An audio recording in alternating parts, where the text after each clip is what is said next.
Welcome to another episode of Now It's Legal. I'm your host, Jim Cavale. Today we have a very exciting guest in Neal Brown, the head football coach at West Virginia. Now, when you think about being a power conference college football head coach right now, it was already hard, but since NIL began and with a lot of the other things happening in college athletics, it's even harder. And Neal's going to talk about all of it. This is a guy I got to know when he was at Troy, his previous head coaching gig here in Alabama. Now, he won a Sun Belt Conference championship at Troy in 2018, but I met him in 2017 when I was just getting my previous company, Influencer, off the ground. And they were one of our first clients because Neal is a guy that thinks forward. He is different than most of his peers in college athletics who tend to think in the present. He's always thinking about the future. And at that time, 2017, Neal saw NIL coming. Neal thought that it was important to empower his athletes on social media. And as time's gone on, Neal was ahead of the curve with NIL and how he's empowered his athletes. And he's thinking ahead of the curve now with what needs to be a part of the new deal of college athletics, something we talk about frequently at athletes.org with the work we're doing every day. So this is a good conversation because Neal and I really riff on a lot of these topics, and I think you're going to get a lot out of it. It's coming up 9-win season, and West Virginia is coming into 2024 with a lot of heat. He's going to talk about that too. So let's go to it. My interview with Neal Brown.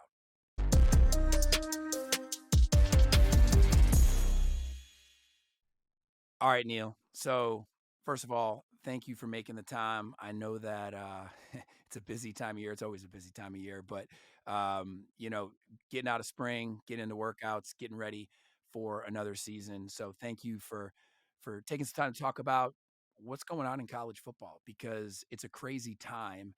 And I think the best place to start in this conversation is, you and I have known each other since before NIL. When you were the head coach at Troy, you embraced influencer and really thought forward about social media, brand building before NIL even happened.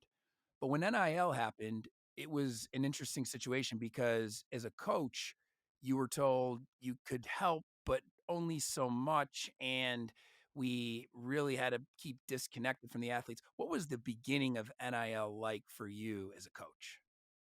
Well, I think as from a coaching perspective, like we could see it coming. There was a lot going on in the world. There was a lot going on in college athletics. Kind of when NIL started taking place. If you go back, um, we were on Zooms a lot during COVID, and a lot of things were changing. I think the big thing that we were trying to do there, if you go back to the summer of 20, or really spring of 20, summer of 20, was just trying to play football, trying to figure it out. And you know, people were talking about health protocols and all those things, which they should have, but there was also this NIL was coming, name, image, likeness was coming, and coaches had been talking about it for a couple of years, and we knew what it eventually was going to become. It was going to become pay for play, and that's kind of what it is now. We use fancy terms, but that's basically kind of. I don't like to refer to it as pay for play. I think you look at it as it's roster bonuses is kind of what I think of it as. But you could see it coming, and so I think that some programs, some universities were more prepared than others. For us here at West Virginia, we went through the 20 season, and we were good, and then you knew it was coming in June of 21, um, and we just got caught. We got left behind a little bit, and really our collective, just speaking from our perspective, the Country Roads Trust, which I'm extremely grateful, really created by Ken Kendrick, who's the owner of the Arizona Diamondbacks, who's a West Virginia alum. Um, we played in a bowl game. We played in the Guaranteed Rate Bowl against Minnesota in a game I just soon forget. It's the only bowl game I've ever lost, and man, we did not play well. Um, but and so had some conversations with Ken there at the bowl, and we started later than a lot of schools. I think we got up and running in March, and we lost 6 defensive starters after the bowl game, and then we lost some wideouts as well. So think 11 starters maybe overall, and we went into that 22 season, um, and really kind of struggled, and came out of it. We'd played solid defense before, but we really struggled in 22 defensively, and the thankful that we got our trust in a good position, really starting kind of after the year turned in 22, and now we're in a position where I think of our collective as this is I think there's several that probably have more funds available than we do, but I think that we're making the most of ours. I think we've been really efficient. We're very lucky to have Oliver Luck as the president. Stephen Ford, who came over from Learfield, is running the day to day, and we've got a good team, and it's been a good working relationship. Um, but yeah, man, you alluded to this at the start. College football has changed quite a bit. Well, it has, and you mentioned getting the most out of your collective. I think that's a good segue to the reality that a lot of coaches are getting involved with their collective in conversations with prospective athletes. We all know it's happening. We know that coaches will talk to athletes in the portal and find out what they want financially. And a lot of offers are flippantly being made to athletes to get them to make a move. We also know that sometimes those offers aren't being honored, and athletes aren't even being paid what they told they would get paid if they transferred to that school. But I know that this is just a part now of college athletics, and I want to get your thoughts on how a coach should be involved or not be involved with the collective and the prospective student athletes or the current student athletes you're trying to retain, because I think a lot of people want to understand what's right and what's not. Yeah, I think the first thing is, like most head coaches, I'm involved. I think probably the thing that I've been the most active in is just fundraising, which is critical. You know, I think everybody thinks that college sports, professional sports, and the models where they're similar, but the roles are completely different. Um, you have owners in professional sports. You have collective bargaining in professional sports. Um, you have, in most cases, a difference between management or roster group and then the football coaching side. Um, at the FBS level, Power Four football now is the head coach is responsible for in some instances of fundraising, and total control of your roster. And so there's a lot of different things that are asked of a head coach that probably weren't the case 4 or 5 years ago. So I think from just the front of it is raising funds and really explaining to our fan base why it's important. We're in the process of going around the state of West Virginia right now and doing a coach's caravan this week. And a large part of what I'm talking about is just trying to explain why the Country Roads Trust is important and how vital it is in us building and not only building but retaining our roster. And so that's the first thing. I think like what we're trying to do is there's three elements of fundraising, right? There's individual donors, which I think that's where you're seeing some donor fatigue, because this is a year to year deal. It's not like you put your name on a room in a facility, or you help build a facility and it's there for a long time. This is a year to year deal, so you see some donor fatigue, but donors are part of it. The second thing is subscription. What we're trying to do is we have a subscription to our trust that where you can get behind the scenes access and different gear and things like that. Um, then it's about events or creating brand items. Like we have a deal with a whiskey company. We have a deal with a beer distributor. We have all kinds of cool Country Roads Trust gear that we're selling. And then we're doing events. We did a fantasy camp. We're going to do a kickoff dinner. I think that's important. And then you have the corporate sponsorship, which I think is critical. I think having corporate buy-in around the trust is critical. So doing that, and then the other thing too is we basically as college football has evolved, we have a high school recruiting section, and then we have a scouting department. In our high school recruiting, they do traditional high school recruiting. We want to build our team through high school recruiting. Like if you think of our kind of what our formula is here, Jim, is I think you're going to have about 30 guys, transition year in year out off your roster, and we want to be in that 20 to 24 high school kids, and we want to be in that 6 to 10 transfer. I think that's a good model for us. For us here is we're not necessarily investing a ton of resources in high school guys. What we want to do is bring those high school guys in. We want to develop them, which we think we are elite at development, nutrition, strength conditioning, sports psychology, all those things. And then the trust will reward those guys in retention. And that's kind of our model. But our scouting department handles all of our transfer portal. And what we do is we basically grade and what our need is, and our scouting department goes and does that. Just very similar to what NFL scouting department does. And then we have a general manager, and our general manager works really day to day with our trust. I don't necessarily, I'm not in day to day contact. That's our general manager's role. But definitely, I think discussions on money come up. They're uncomfortable. They always are.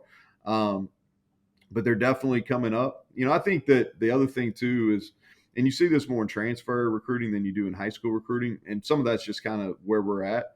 Some other universities probably deal with it a little bit more in high school recruiting, but you're bringing a lot of third parties into it, and a lot of what I would call pseudo agents. There's some legitimate agencies out there and legitimate agents, but there's a lot of pseudo. And I think the misunderstanding just in general in college athletics is like every men's basketball player and every college football player at the Power Four level are getting paid, man, and they're getting rich. And that's simply just not the case. There's people that are getting paid, and there's guys that are getting paid, and they should. And we can talk more about that in a minute. But very few of these athletes are truly getting rich, and very even fewer of those are really accumulating true wealth. So you brought up the NFL a few times. There's a reality that college football, at least at the level that you coach, Power Conference, is starting to mirror pro football in some ways, right? Talked about a scouting department, talked about a GM to help manage the roster, talked about essentially a trust to fund players being retained because they've played well. Um, You said played well. I didn't say played well. well, good point. You said that. Thank you. I said played well. But the reality is the things that don't mirror pro football are creating a lot of pain. One example would be that every year athletes can become free agents and they can use the transfer portal to go find the best offer and combination, we'll say, not just money, but playing time, other things that they might want to find. And it's really hard to retain players when they can be free agents every year. Um, Another issue is tampering. Coaches are able to lure players because of the transfer portal and the annual vulnerability and exposure an athlete can get on the transfer portal. Coaches can steal players pretty easy. And so whether it's those two problems, or I could list a long list of other problems that you have to deal with on a daily basis. It was already really hard to be a head football coach before NIL and before all of this. And you made it to the highest level. But now you have to deal with all these other things as a coach. How much do you think about a structured world where some of those problems I brought up could actually be addressed and we could have a wonderful system of the future for college athletics? Well, I think if you look at let's just think about throughout history, there's been systems that are absolutely broken, and what happens is they get pushed to the point they just blow up, and then you fix them, and they're able to move forward probably in a better way.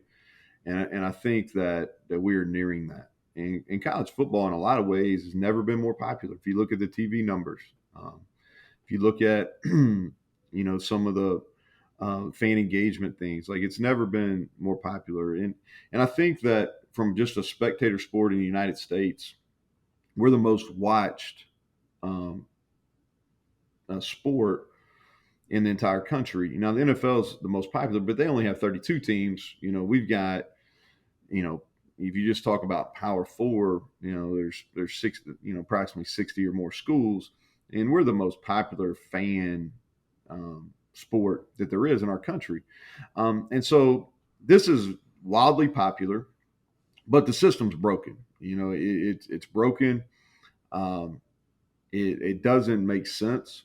And here's the thing, John, I'm not whining and complaining. I make a very good living. So I'm not complaining. There's a lot of people that this is a tough occupation, but there's a lot of tougher occupations. You know what I mean? Like there's a lot of people that got it way worse than I do. So like I'm grateful, I'm thankful for the opportunity that I'm in. For me, it's like what I think about a lot is, man, like how do we make this better, and then how do we sustain this? Because I just think about this, like it's still a big deal to have a college scholarship.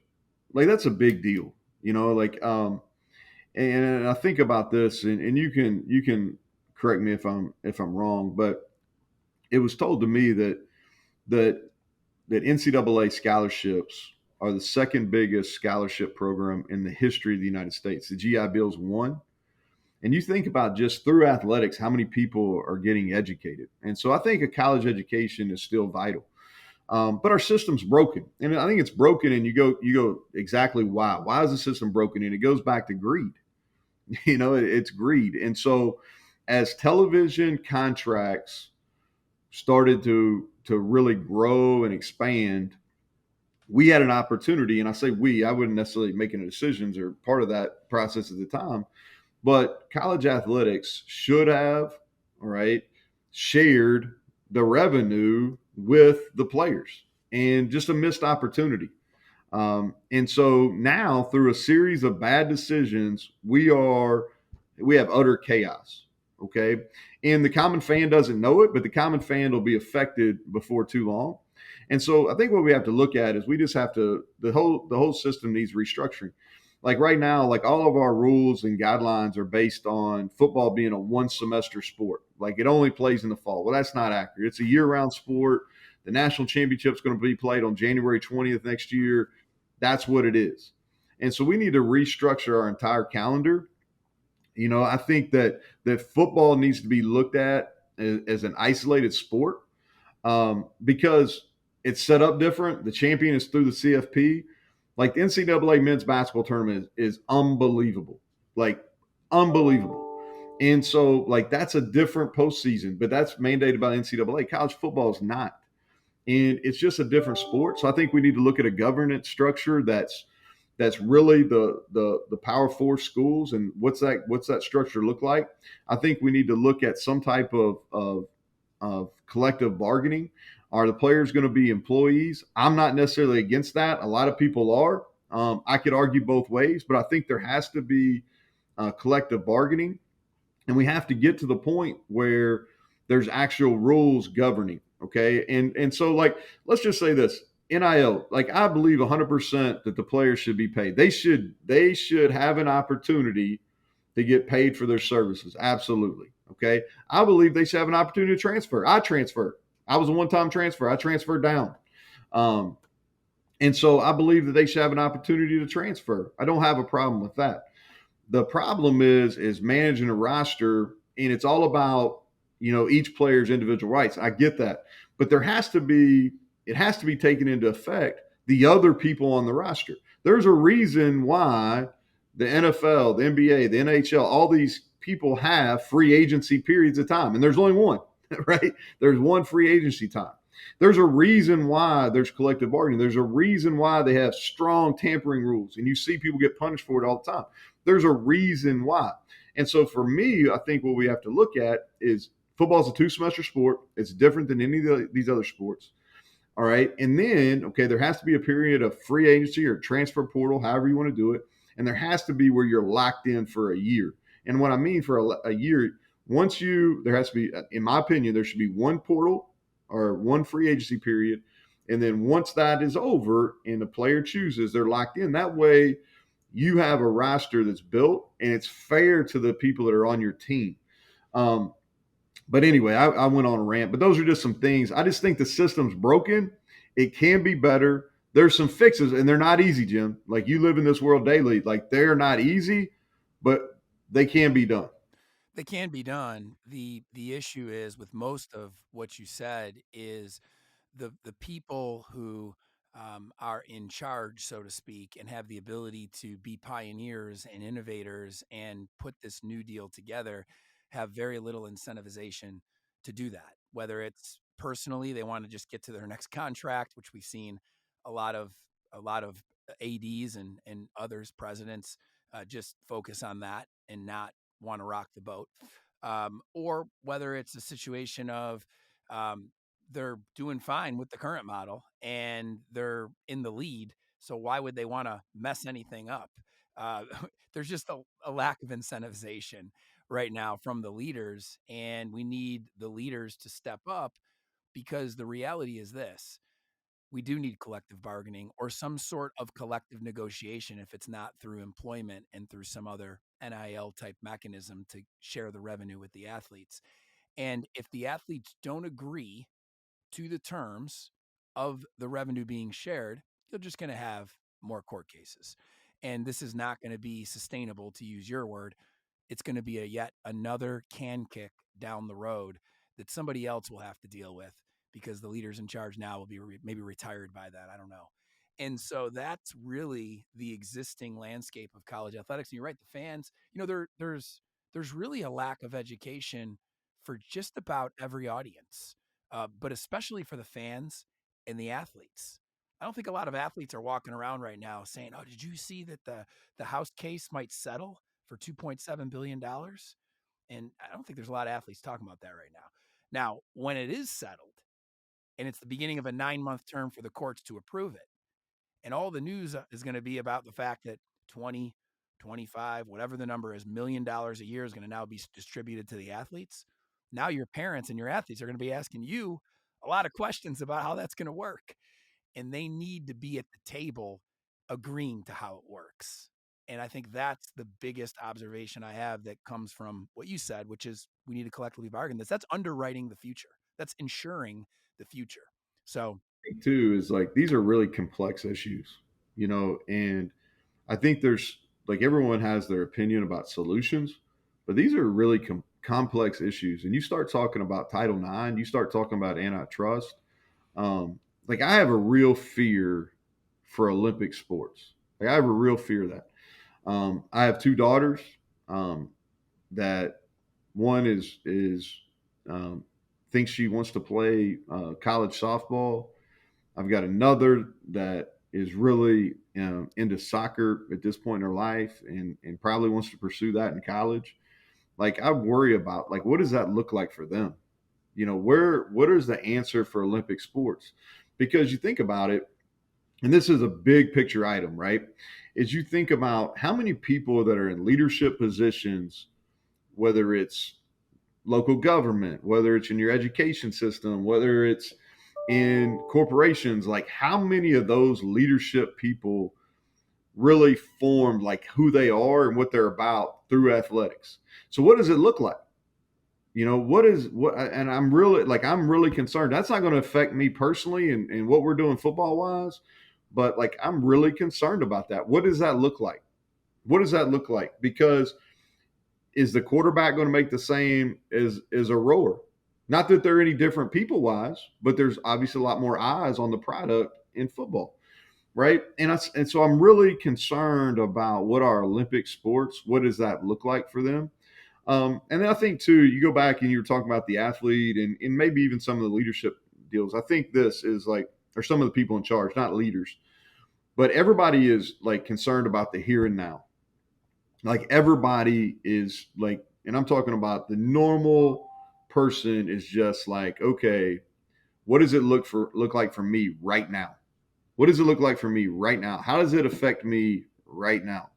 And it's no different. I've got most of our team is like this. Like, okay, what is the rules right now, and how does it affect me?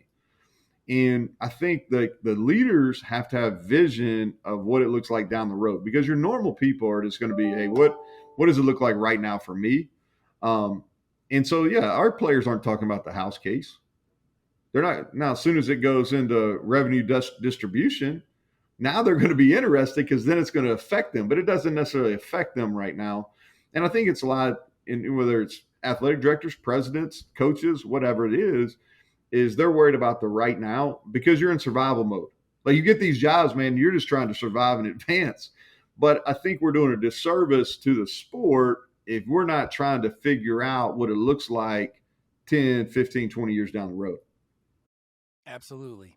I couldn't agree more. And that's the life I chose to start living 8.5 months ago when I started athletes.org. We're trying to live in the future and bring it back into the present and reverse engineer to today. And, I think what you shared today was very, very helpful. I think it's interesting to hear about what it's like to be a coach right now in college football. And one thing I love is you're not complaining and you've embraced it. You've gone all in. You've been doing that. I mean, really since before NIL started. I talked earlier about your time at Troy and your transition to West Virginia. You called me on the road when you were heading up to start the job. You said, "Hey, man, we got to have influencer. We got to help our athletes on social." And I always appreciate how much you believed in me and in our company early on before the other 250 Division I schools bought in, and that meant a lot to me. So I also love how you're leaning in to the current state of college football. And I think that's why you're going to be successful and be around leading young men for a long time. So I got a couple of last questions for you, and then I'm gonna let you go. I think the first one is just a little bit about the team. How was spring football? How's the team looking? How do you feel about the 2024 season? Yeah, we're excited. We coming off a bowl win over North Carolina in the Duke's Mayo Bowl. So 9 wins. Really, we're really close. We had Oklahoma State who played in the championship game, Big 12 championship game. We were ahead kind of midway through the fourth quarter and just couldn't finish the game here. If we were able to finish that, then we were able to. That would have propelled us to Dallas. And so we returned. One of the most exciting players in all of college football, and our quarterback Garrett Green. And so dual threat guy, and he's explosive. We were one of the top offenses in the country last year from about the middle of the season on, and we feel like that we can be that again. And then we've made some real strong additions defensively, so we feel like we can do that. We opened the season with Penn State right here at Mountaineer Field, so it's going to be rocking and rolling, and really gives us an opportunity to show up on a national stage. We started this year last year against those guys, and they beat us pretty handily. So we get another opportunity. That's a big game. It's a big rivalry game for our fans here.